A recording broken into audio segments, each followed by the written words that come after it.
औज़ुबिल्लाहिमिनश्शैतानिर्रजीम बिस्मिल्लाहिर्रहमानिर्रहीम।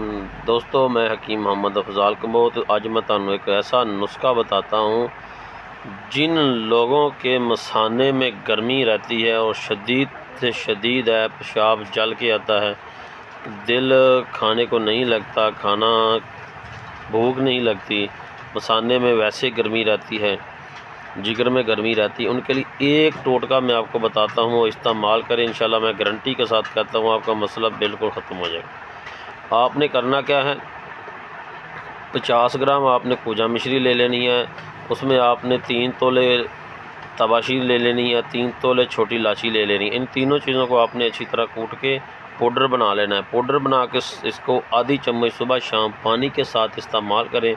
इंशाअल्लाह अज़ीज़ आपका गर्मी का मसला जड़ से ख़त्म हो जाएगा। मैदे की, जिगर की, मसाने की, तीनों गर्मी आपकी बिल्कुल ठीक हो जाएंगी। इस वीडियो को